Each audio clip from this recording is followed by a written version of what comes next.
So, in fairness, I'm just trying to be fair here to those who may think to themselves that the discrepancies of justice for minorities versus non minorities is not a real thing. I want to share with you this case here. I'm comparing to the current case of Melody Johnson, a Latina woman accused of poisoning her husband. And you can compare this case to that case, and you can see the difference of just how that other case is absolutely garbage compared to what they're presenting. This is a family who was poisoned. This guy here in the hat, his wife, poisoned him, the sister sitting next to him holding the microphone, the mother who's in the jean jacket on the left, and another sister who couldn't appear in this interview. And this guy, I guess they had got divorced, they got back together, and then they were doing fine, so he thought, until he got sick. And at a July 4th celebration, his wife is serving food with so much poison in it, it could have killed them, the target people, and no telling if somebody else, pray tell, had just happened to come over and ate the food as well. It wasn't even a limit on the amount of people that could have been affected. So she used thallium and selenium, and they had to pay $6,000 to try to figure out how they were poisoned. They didn't know what was happening at first because this was during the pandemic. They thought they had COVID, right? But then he just kept getting sicker. They were hospitalized. And so basically it just went on and on and on. And his wife brought his mother some brownies and said there was a special section for her, like in the corner of, the pan that had the brownies in it, so she thought maybe had extra chocolate in it or something. And so she's all like smiling in their faces, and he was being fed by his wife. So basically it's a miracle that they survived, really. So this is a story about how he's fighting for justice because his wife was from a very rich, white, influential family, as the story is reported, Murdaugh family. And so she was originally, and she confessed. I want you to know ahead of time, the woman confessed. So we have a confessed poison. Now, of course, her letter was she was saying that she just didn't want him to leave her. And, she wasn't trying to kill him, just wanted to make him sick so she would be, he would be dependent on her and blah, blah, blah. And, but the fact that, she poisoned his sisters and went out of her way to poison her mother as well. And anyways, not even caring how many other people that could potentially been victims. And his father just happened not to eat what was there for whatever reason. So what did she get charged with? Let's talk about that. Well, originally she had felony charges, and it wasn't attempted murder, but it was, a serious felony. And then for some bizarre reason, and this is the way the police department is treated them on how many calls and just you'll have to, look at the story on the different things that the police department did that was just very egregious to the victims, to include the DA's office. She ended up not being charged for all of the victims. And the charges she ended up with, misdemeanor battery charges. We're talking about this woman, his mother, when they tested the amount of thallium in her body, there's cases where people have died of that type of poisoning with much less than what she had. It was really, truly a miracle, really, that she survived. And they all had to go through, a long-term chelation treatments, which probably really saved their life. Because it pulls all the stuff out of your body. So there's a lot of people saying that chelation treatment I've heard people say it's saved them from cancer, but if they hadn't had that, they probably would not have survived. Anyways, so his now ex-wife from a white, rich, influential family got misdemeanor charges, and they still to this day have not charged for all the victims. And that's what this was from 3 months ago. They're still, to this day, from the last update that I've seen on this case, have not got their justice. Now let's compare this to the current case. Now you have a Latino woman who, I'm not saying her husband was racist. Obviously, he married her. It's the people who's prosecuting that I believe are being egregious towards her. Now, they were going through divorce. Okay. So I believe, it's my opinion, I opine just on the evidence that has been presented online. And I has said reservedly, if there's more evidence or that there's evidence that he was sick, then, that would give me a different opinion. But based on what was reported in the Law and Trial Network channel and the reports online, the videos that he presented is what, they're saying that this has caused her to be charged with first-degree murder. And basically, this guy, he's an Air Force soldier, claimed that his coffee tasted bad. That was the symptom. That was his affliction.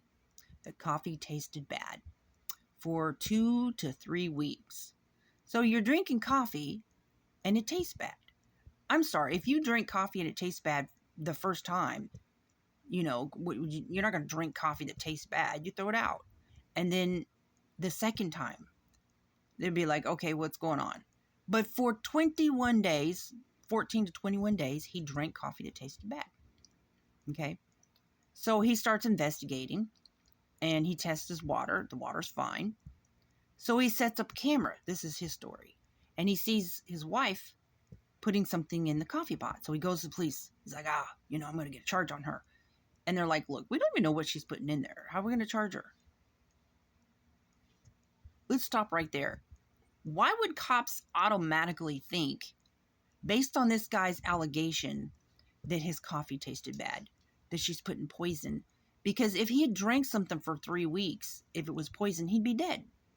So let's carry on. So then he sets up more cameras and he sees that she's putting bleach. Now, if you've been married to this woman for a while, you're going to know all her habits, right? You're going to know that your wife uses bleach and what chemicals she uses, what her routine is. And they had multiple coffee pots. They had 3 or 4 coffee pots. And, generally, most people clean their coffee pots about once a week, just because of the acidic buildup. In restaurants, they should be cleaning them daily. If they're not, ew. But to clean coffee pots, most people use vinegar. A lot of people use vinegar, but some people use bleach. I would never use it on plastic. Nonetheless, so the procedure to do that is you take some diluted bleach, get a little container or whatever with water, and then a lot of people just put it all in the sink. But some people soak it. You put it in a reservoir, and then you pour water in it or whatever, soak it, and then just scrub it out real good and then rinse it. Some people if you're using vinegar, then you actually brew it through the system. And then you do, then you just brew water, about 4 or 5 times after that. So there isn't any like lingering taste of whatever you cleaned it with. But you should never, of course, brew bleach through the system because, even if I just wouldn't. But anyways, but most people just, scrub it really good and then, rinse it really well. So he doesn't show what she does after she adds things to the reservoir. Doesn't show. Okay, that's my concern. Flag number 1. Not showing the complete video of her adding things and then, just leave the video running. Okay, and then show that she never went back to rinse it. Boom. Then you would have something that might actually be valid. But that's not what he does. So then he's like showing that she's adding stuff to the reservoir.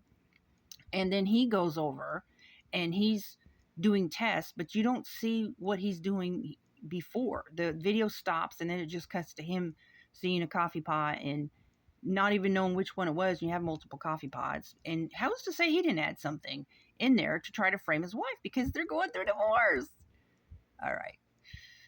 So my concern, flag number 3, is that when he pours water into the reservoir and it shows a bunch of bubbles, which means he's saying that there's the amount of bleach that she had poured in there is what was going through, and that's what was ending up in the coffee when the coffee was made.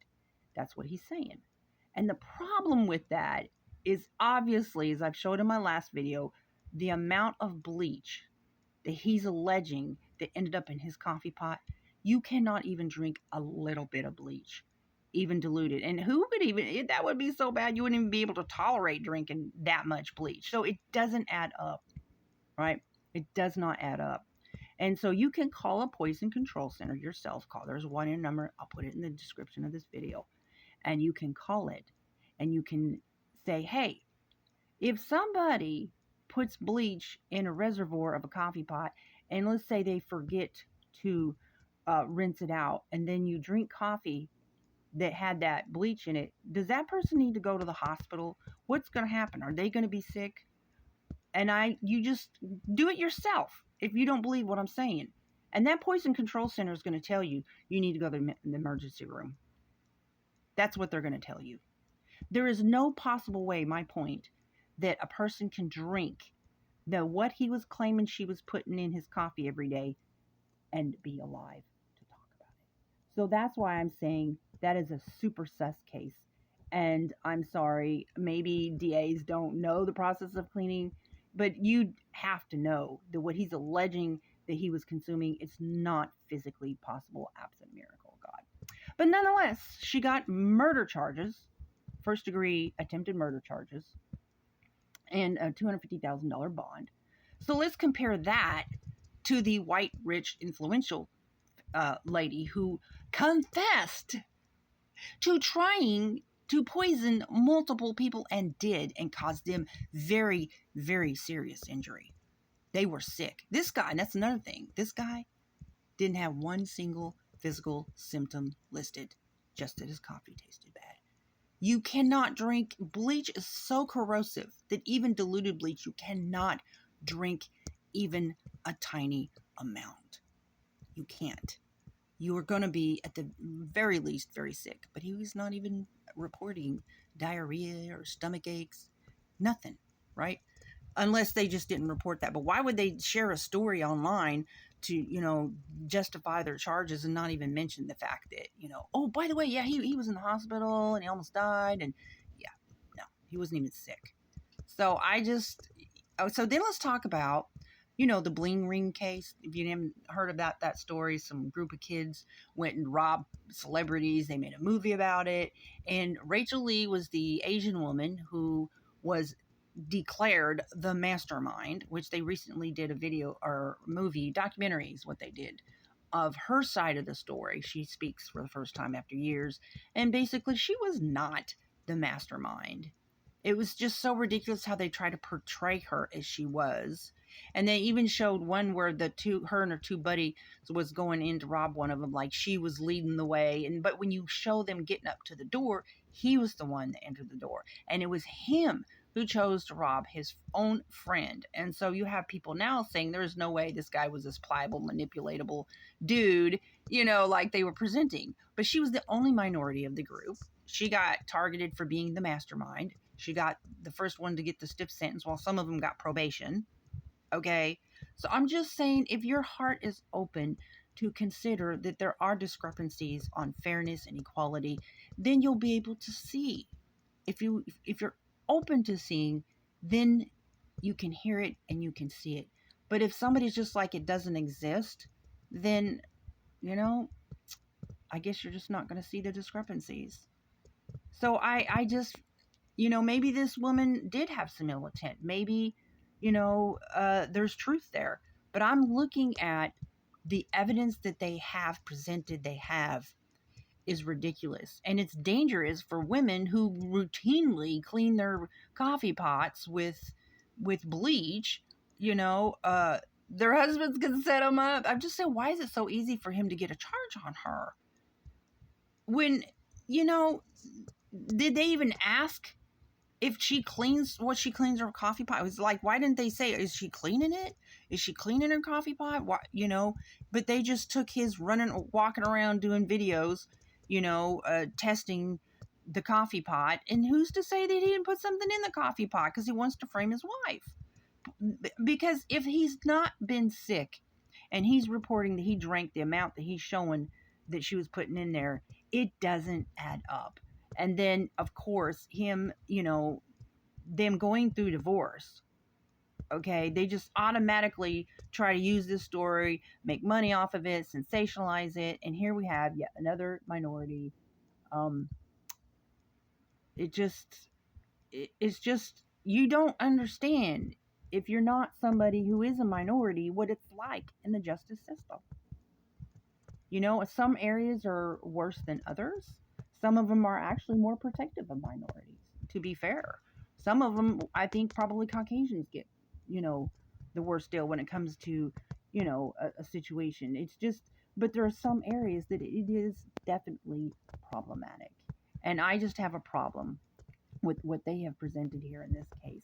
And I also have a problem with that other family because they're rich and powerful. The woman gets battery charges for confessing to poisoning, almost killing 4 people. And they have no idea the effect that what it's going to do on their health long term for what was put in their body. And it's there, people. The discrepancy is there. And so I just hope that if this woman is innocent, I hope that she has a good public defender and people who will give her, good expert witnesses to say that their charge is absolutely ridiculous. I hope she's got good, strong people on her side so they don't try to pressure her to take a plea bargain. And of course, in the divorce, she's not going to get anything because she tried to kill him, according to him.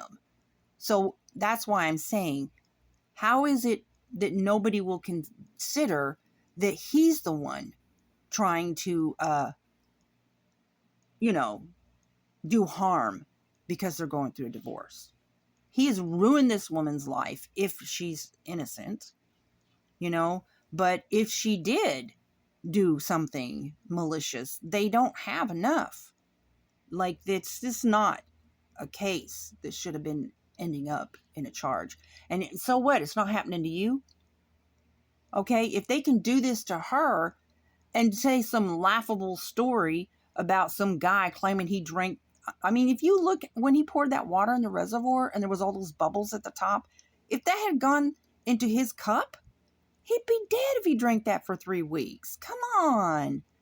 So if they can do this to her, who and what are they doing to other people, right? Look at it from that perspective as well. And just think that people rise up and call and say, hey, this is sus. This is sus. Why has this guy not even been sick if he's claiming he drank that much bleach?